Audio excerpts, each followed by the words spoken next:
Moniaga dan juga Pak Muhammad Rizal Manan. Ada 3 dari komisioner. Saya bukan anggota tim, tapi sebagai ketua Komnas HAM tentu saja harus bertanggung jawab bersama-sama dengan komisioner yang lain.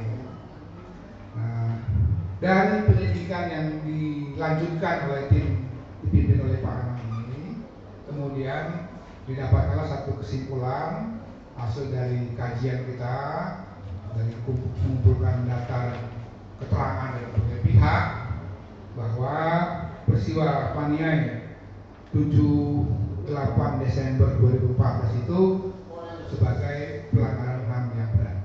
Jadi kalau kita lihat sekarang berkas yang sudah kami kirimkan hasil penelitian kami sama ke Jaksa Agung, ini berkas yang ke-13 tambahan.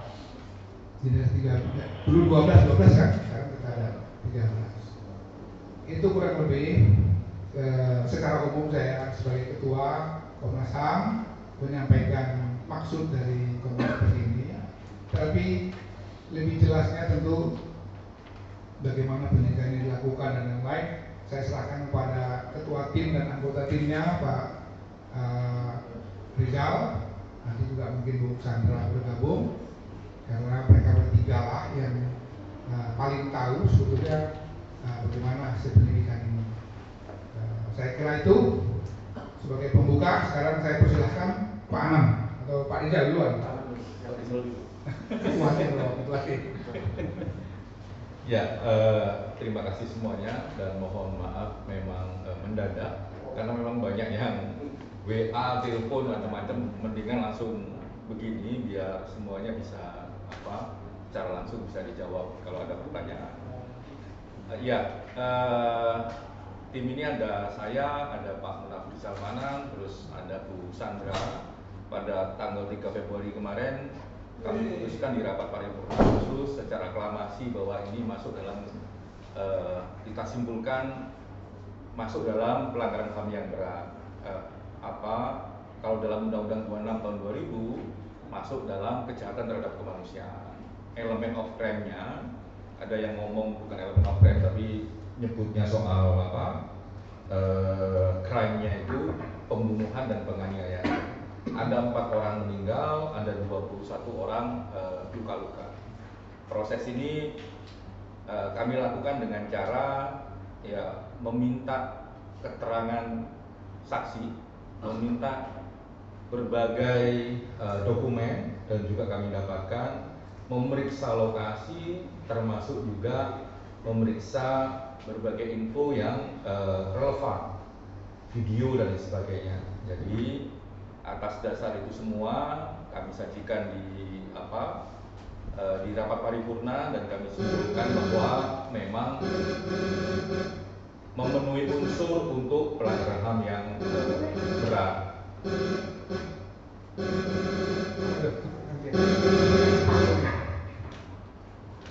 Memenuhi unsur untuk pelanggaran HAM yang berat, dan kita berharap ini bisa ditindaklanjuti dengan cepat karena ini kasus yang terjadi di atas tahun 2000. Penting untuk dinyatakan ini di atas tahun 2000 karena mekanismenya agak berbeda kalau kasusnya terjadi di bawah tahun 2000. Apa perbedaan? Perbedaannya bisa langsung di follow up tanpa harus melibatkan anggota DPR, bukan anggota institusi DPR. Jadi ini bisa langsung di follow up oleh kejaksaan. Kami berharap ini bagian dari kasus-kasus di atas tahun 2000 yang bisa langsung law enforcement berjalan. Mungkin itu aja. Terima kasih.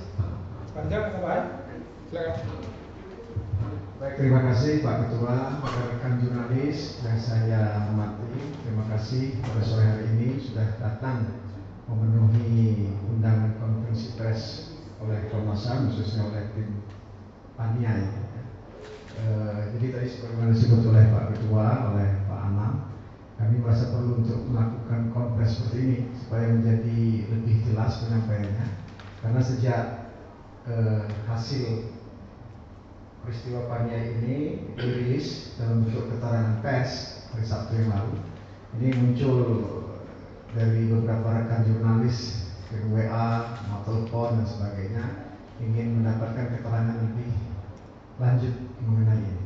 Jadi dengan kongres ini nanti kita bisa kalau ada pertanyaan yang bisa dijawab sepanjang enggak menyangkut substansi hasil penyelidikan itu, karena ini adalah proyustisia, jadi kita juga akan membatasi diri.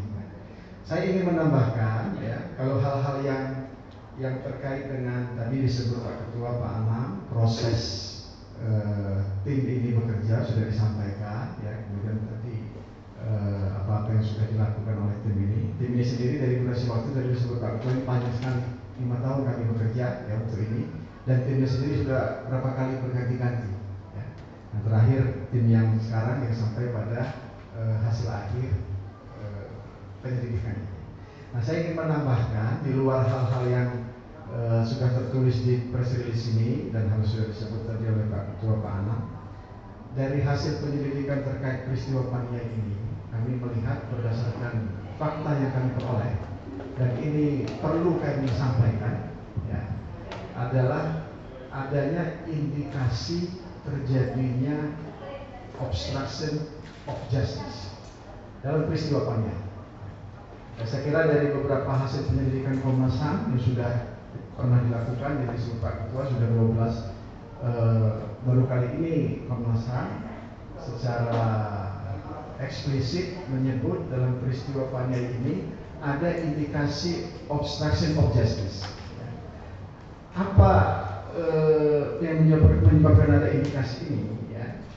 Yang pertama adalah dilakukannya penghentian proses penyelidikan oleh Polda Papua tidak lama setelah terjadinya peristiwa Paniai ini 78 Desember 2014. Jadi sebetulnya Polda Papua sudah memulai proses penyelidikan pada saat itu ya, untuk dalam kerangka penegakan hukum.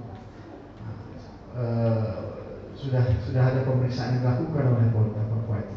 Tapi kemudian dalam perkembangannya proses penyelidikan di Polda Papua ini dihentikan dan sampai sekarang terhenti. Berhentinya proses penyelidikan di Polda Papua ini terjadi tidak lama setelah terbentuknya tim dari pusat Jakarta, ya, baik tim yang disebut tim gabungan, tim terpadu. Nah, jadi dalam konteks penegakan hukum atas apa yang sudah terjadi di Paniai yang menyebabkan disebut oleh Pak Anam, 4 orang meninggal dunia, 21 orang luka-luka itu, akhirnya tidak ada sama sekali proses hukum yang dilakukan. Nah, ini mengapa kita sebut obstruction of justice. Jadi seolah-olah kasus ini ya ingin dibiarkan saja berlalu tanpa pertanggungjawaban. Nah, kemudian indikasi lain adalah hasil uji balistik yang berdasarkan informasi ya, fakta yang kami peroleh itu tidak meyakinkan dilakukan secara kredibel. Nah, jadi ini melengkapi tadi proses penyelidikan di Polda dihentikan, terbentuk tim gabungan dan tim terpadu yang tidak mengarah kepada solusi penegakan hukum, dan kemudian hasil uji balistik yang tidak meyakinkan disebut kredibel. Nah, kemudian yang keempatnya adalah indikasi lainnya, TNI tidak kooperatif memenuhi panggilan pemeriksaan penyelidikan oleh Komnas HAM, padahal sudah dilakukan secara patut. Nah, ini jadi ini sisi lain yang perlu kami sampaikan. Nah, kemudian hal lainnya juga yang perlu saya sampaikan, saudara-saudara rekan jurnalis yang saya hormati, adalah soal potensi impunitas dalam peristiwa Paniai ini. Jadi sekiranya Komnas HAM tidak setelah ditetapkan ya, menetapkan ini sebagai peristiwa pelanggaran HAM yang berat, maka apa yang terjadi di peristiwa Paniai ini adalah berlaku sebagai dikualifikasi sebagai tindak pidana umum. Nah, di dalam ketentuan KUHP kita itu ya, berlaku dalam tindak pidana umum ya, bukan tindak pidana khusus, berlaku ketentuan kadaluarsa. Artinya Kalau kadaluarsa ini sudah terlewati, sementara selama waktu itu tidak ada proses penegakan hukum apapun yang dilakukan, maka demi hukum pelakunya akan terbebaskan dari pertanggungjawaban hukum. Nah, ini ada beberapa kategori ya. Kalau ancaman hukumnya di atas 3 tahun, itu kadaluarsanya 12 tahun. Jadi ini kejadiannya 2014, sekarang kita sudah 2020. Sudah separuh dari masa kadaluarsa itu terlewati tanpa ada proses hukum apapun yang berjalan. Tinggal separuh waktu lagi.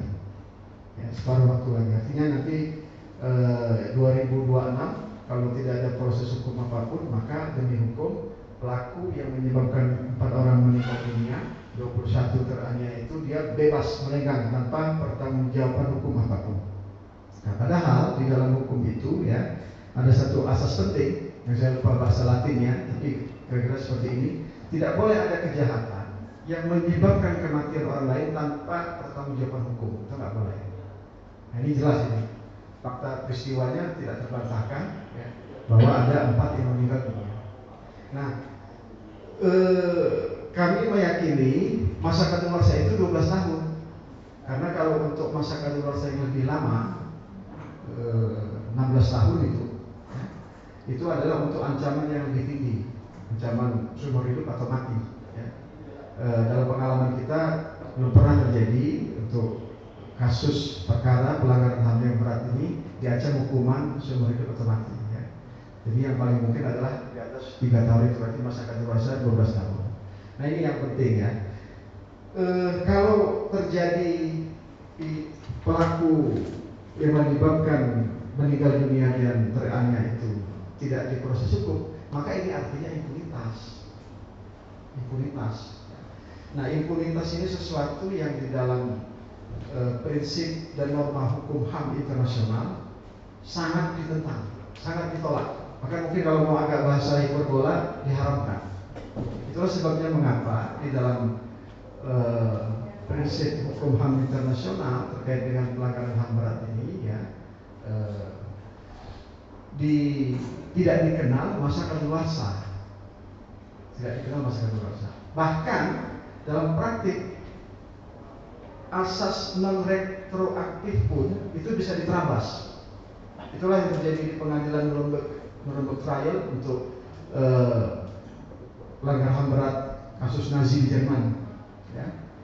Itu menerabas asas non retroaktif. Ya. Nah, itu juga yang terjadi di pengadilan Bosnia Yugoslavia. Nah, jadi kalau impunitas itu terjadi sesuatu yang serius. Ya. Nah, kami ini, ya, saya perlu juga menambahkan, kalau membiarkan impunitas terjadi, maka korban dan atau keluarga korban akan tertutup akses untuk pengungkapan kebenaran dan penegakan keadilan. Tertutup. Jadi ini kalau dikualifikasi pidana umum, masa 12 tahun terlewati, maka korban dan keluarga korban itu akan tertutup akses untuk pengungkapan kebenaran dan penegakan keadilan. Impunitas terjadi. Nah, kami ini para komisioner dan lembaga Komnas HAM ini kan disebut sebagai human rights defenders. Nah, sebagai human rights defenders, pembela HAM, membiarkan terjadinya impunitas, berkontribusi terjadinya impunitas, itu sesuatu yang noda. Jadi kalau itu kami sebagai human rights defenders ini ya, membiarkan berkontribusi terjadinya impunitas, maka kami ini udah gak layak lagi, patut lagi sebagai human rights defenders. Ini yang perlu disampaikan ya. Itulah sebabnya mengapa dalam kasus banyak ini saya perlu untuk menambahkan sedikit lagi. Ini perlu menjadi pembelajaran betul bagi bangsa dan negara ini. Jangan pernah membiarkan ya, ada kejahatan yang menyebabkan kematian orang lain tidak dilakukan proses penegakan hukum. Nah, saya tidak perlu menyebut kasus apa ya, yang lain, tapi ini prinsip dasar yang harus dipegang. Nah, kenapa? Karena kita bersyukur di dalam sistem hukum nasional kita ada Undang-Undang 22 tahun 2000. Ada Komnas HAM sebagai lembaga independen yang diberikan kewenangan melakukan penyelidikan. Nah, kalau ada kejahatan yang menyebabkan kematian orang lain dibiarkan saja itu menjadi dark numbers tanpa ada proses hukum sekian waktu, ya, sekian waktu, maka itu akan punya potensi untuk orang mengupayakan mencari keadilan, ya, melalui mekanisme Undang-Undang 26 tahun 2000, artinya Komnas HAM. Nah, dalam peristiwa Paniai ini, kalau sedikit agak berbicara post factum, ya, setelah terjadi, sekiranya apa yang dilakukan oleh Polda di Papua, penyelidikan itu terus dilakukan sampai ke penyidikan, penuntutan, kemudian dibawa ke pengadilan, maka ceritanya akan berbeda. Artinya proses hukumnya sudah berjalan. Nah, kalau misalnya pelaku yang melakukan juga dibawa ke pengadilan, apakah melalui mekanisme peradilan pidana umum yang biasa atau melalui peradilan koneksitas, maka sebetulnya tidak diperlukan lagi melalui mekanisme lain, misalnya melalui Komnas HAM ini. Karena nanti kalau misalnya Komnas HAM juga melakukan untuk sesuatu yang sudah diproses hukum, maka di situ nanti akan berlaku nebis in idem. Tidak boleh orang yang sama diadili oleh dua pengadilan yang berbeda untuk hal yang sama. Nah, tapi ini untuk kasus Paniai sama sekali belum terjadi, belum berproses, dan sudah separuh waktu berlalu dan potensial akan menjadi dibiarkan terus, maka tidak ada pilihan lain bagi Komnas, ya, yang bekerja sebagai human rights defenders untuk kemanusiaan, melakukan penyelidikan yang seperti sudah dihasilkan ini. Saya kira itu tambahan saya. Terima kasih. Ada Sandra, mau tambahkan? Mas, yang mohon maaf, Pak Ketua, Pak Anam, Pak Rizal, rekan-rekan jurnalis yang saya hormati, selamat sore. Pertama, saya ingin menyampaikan rasa syukur bahwa tim akhirnya bisa menyelesaikan proses penyelidikan peristiwa Paniai. Sebagaimana diketahui, itu sudah berapa tim yang dibentuk? Dari 2014, ya, kalau pro justisianya 2015, ya. Nah, jadi rekan-rekan, dengan selesainya penyelidikan kami, dengan penyerahan ke Kejaksaan Agung, tuntas kerja dari tim, kerja dari Komnas HAM. Pasca peristiwa Paniai pada 7-8 Desember, Presiden Jokowi datang ke Papua. Pada saat itu, tim dari DPRP, Dewan Perwakilan Rakyat Papua, telah melakukan penyelidikan atau investigasi mereka dan menyerahkan catatan mereka kepada Presiden Jokowi saat itu, yang kemudian Presiden menyatakan komited untuk menuntaskan peristiwa ini. Kami tahu bahwa di Komnas prosesnya agak lambat karena berbagai alasan. Nah, sekarang saatnya untuk janji itu dipenuhi. Sekarang korban penganiayaan masih hidup, keluarga korban yang mati juga ada, saksi-saksi juga masih ada, dan para terduga pelaku juga masih ada. Jadi semestinya tidak ada kesulitan untuk menindaklanjuti dengan penyidikan. Saya berharap kasus ini bisa menjadi satu kasus yang betul-betul selesai dengan tuntas, karena tidak ada alasan untuk tidak menuntaskannya. Oleh karena itu, kami dari tim berharap untuk Kejaksaan Agung segera menindaklanjuti dan melakukan membentuk tim penyidikan. Itu saja dari saya. Terima kasih. Terima kasih Pak Anam, Pak Rizal, dan Bu Sandra, ya.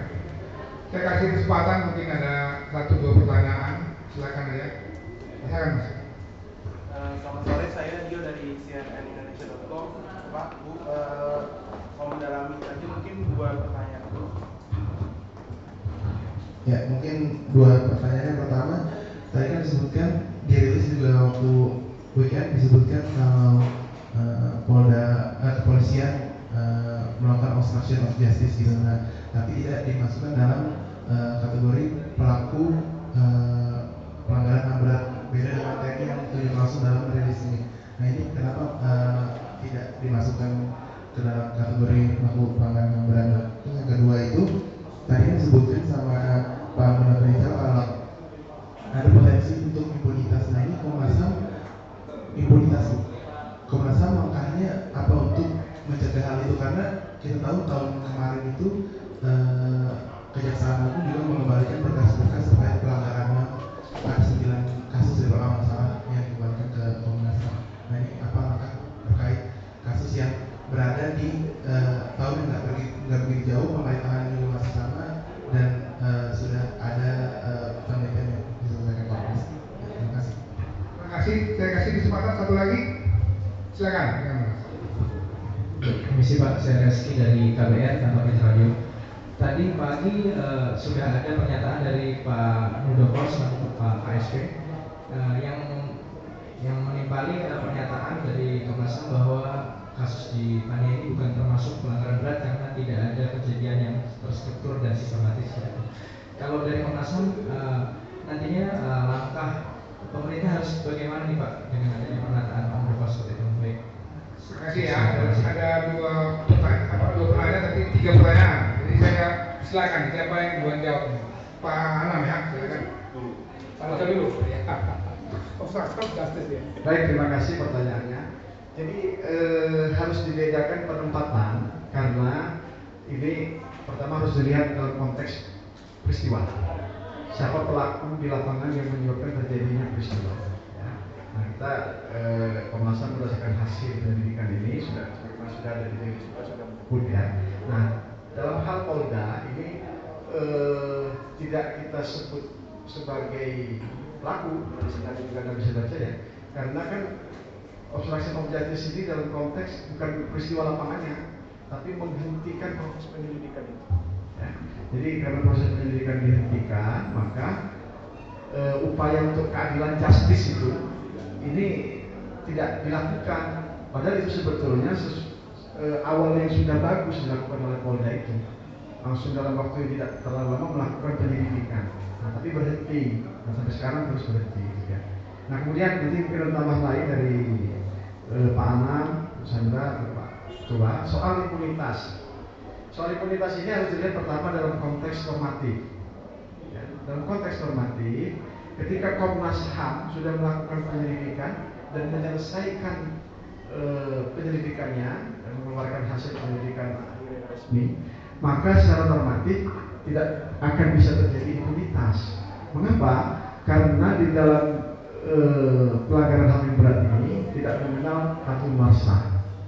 Sepanjang dokumen ini masih belum ditindaklanjuti, Undang-Undang 26 2000 tentang pengadilan HAM tetap ada, Republik Indonesia yang tetap berdiri, maka dia akan tetap menjadi sebagai dokumen hukum yang harus diproses.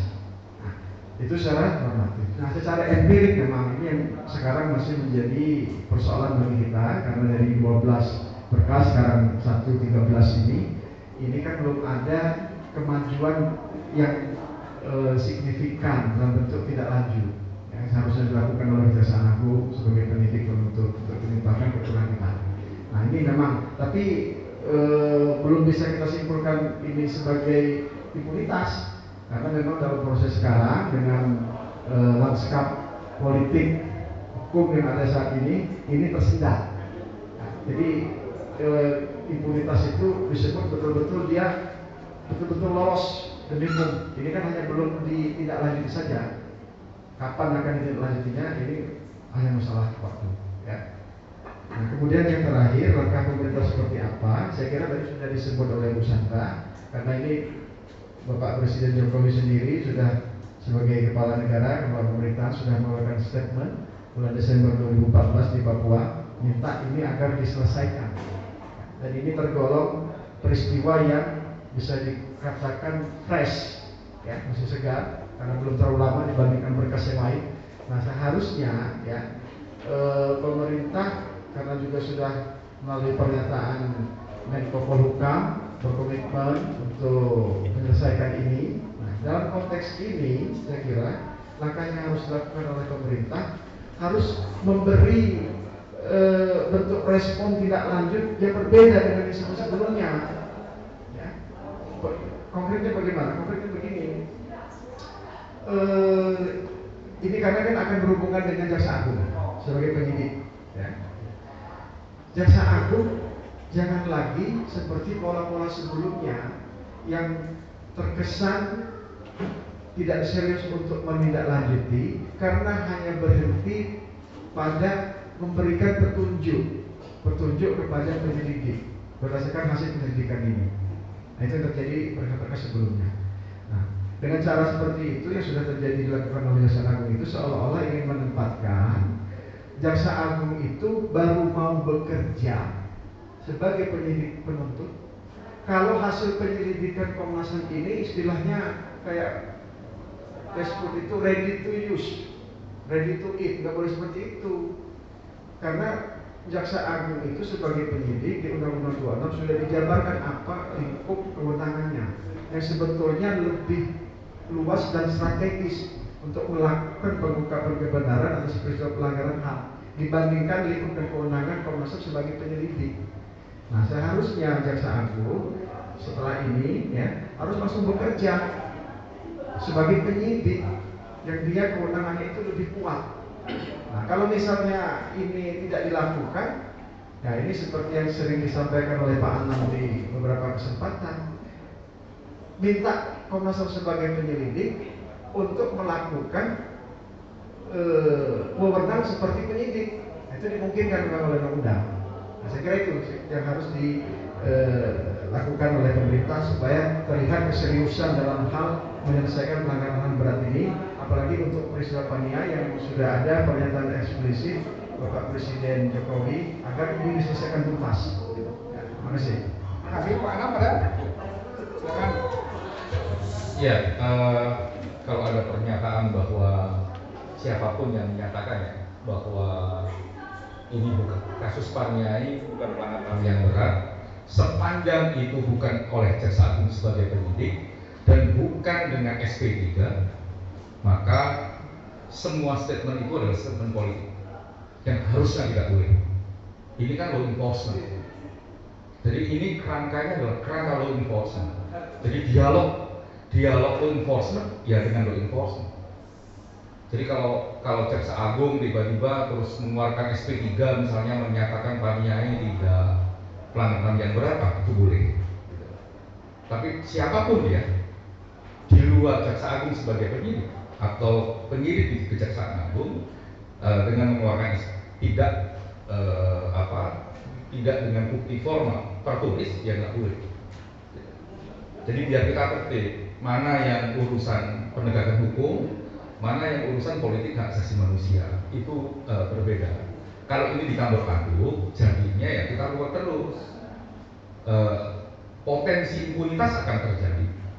Kalau ini dicampur adukkan, ya kan? Kalau tiba-tiba misalkan ada seorang pejabat ngomong bahwa ini bukan pelanggaran yang berat, itu punya dua dimensi. Dimensi pertama adalah menjadikan penegak hukum di luar Komnas HAM, karena Komnas HAM dalam konteks ini juga penegak hukum, menjadikan penegak hukum di luar Komnas HAM di bawah tekanan, dan itu buruk dalam konteks negara hukum siapapun dia. Yang kedua, itu akan menambah respon yang negatif, mencurigai, oh ini ada intervensi dan sebagainya. Makanya menurut kami karena ini penegakan hukum, selesaikanlah dengan penegakan hukum, nggak boleh dengan statement-statement yang lain. Jadi begitu, Pak. Terus kok Komnas HAM bisa menyimpulkan kalau ini pelanggaran HAM yang berat ataukah tidak? Seperti yang dalam rilis kami dan tadi saya utarakan bahwa berdasarkan Undang-Undang 26 tahun 2000 pasal 7 dan pasal 9 masuk dalam kategori kejahatan terhadap kemanusiaan. Apakah syarat sistematis atau meluas terpenuhi? Ya, kalau nggak terpenuhi kami juga nggak akan menyimpulkan itu. Gitu. Kalau ditanya apa buktinya? Nah, buktinya karena sifatnya kerahasiaan kami tidak bisa mengutarakan lebih jauh. Tapi kami mengutarakan metodenya. Metode bekerja kami adalah meminta semua keterangan aktor-aktor yang penting, mulai dari aktor paling bawah sampai aktor paling atas, mulai dari mulai dari orang di lapangan sampai orang yang ngambil kebijakan. Ada yang datang, ada yang tidak ketika proses pengambilan. Di samping itu kami juga meriksa berbagai berkas, termasuk ninjau lapangan. Kami juga lihat ninjau lapangannya, karena kami temukan misalnya ada beberapa kesimpulan awal yang mengatakan A, ternyata ketika kita tinjau lapangannya kok A ini susah, kayaknya B gitu. Banyak gitu. Termasuk juga kami cek video, kebetulan kami dapat video misalnya, kami kontestasi itu dengan berbagai kesaksian yang ada. Jadi kami berkeyakinan dengan proses dan cara kerja kami yang kami cukup ketat dengan soal prosedur dan akuntabilitas dalam proses law enforcement. Kami menyimpulkan bahwa pasal 9 soal kejahatan terhadap kemanusiaan itu masuk dalam paniai ini. Tadi sekali lagi mohon untuk tidak mengomentari apapun soal ini, karena ini law enforcement. Kalau bagian dari negara ini mau mengomentari, silakan dalam konteks law enforcement. Jadi ya secara penegakan hukum ya Jaksa Agung, gitu, Jaksa Agung bisa mengomentari ini. Mengomentarinya dalam rangka apa? Ya penegakan hukum. Kalau kami berharapnya ya kasus ini, karena ini kasus di atas tahun 2000, ya segera ditindaklanjuti. Itu apalagi ada dimensi yang dimensi politik HAM-nya kental sekali. Apa? Ya belum 1 bulan peristiwa ini terjadi, Pak Presiden menjanjikan kalau kasus ini bisa diselesaikan dengan baik. Itu politik HAM-nya, ya silakan. Ini kan sudah disimpulkan oleh Komnas HAM, tinggal ditindaklanjuti persis apa yang dikatakan oleh Bu Sandra, oleh Pak Rizal, bahwa kasus ini baru kemarin gitu ya istilahnya, kalau dibandingin dengan kasus 65 misalnya. Terus keluarga korbannya masih ada, insya Allah dokumen-dokumen resminya di berbagai pihak juga masih ada, ya kan, senjata yang digunakan juga masih ada, hasil-hasil uji balistik dan sebagainya juga masih ada. Oleh karenanya silakan ini ditindaklanjuti dengan baik, termasuk visum misalnya. Kalau di kasus-kasus yang lama itu nggak ada visum, macam ini ada visumnya gitu. Jadi ada gitu. Jadi sebagai prasyarat penegakan hukum ini cukup. Oleh karenanya harapan besarnya adalah segera ditindaklanjuti agar harapan dan kepercayaan publik bahwa keadilan atau agenda keadilan dalam masa periode kedua ini jalan dengan lebih baik daripada masa-masa sebelumnya. Terima kasih. Terima kasih, Bu Sandra kan? Baik, rekan-rekan sekalian, terima kasih banyak sudah menyediakan waktu, juga kepada 3 komisioner yang menjadi anggota tim. Terima kasih sudah memberikan keterangan pers. Dengan demikian kami akhiri konferensi pers kami. Silakan dikutip yang ada dalam keterangan pers tertulis.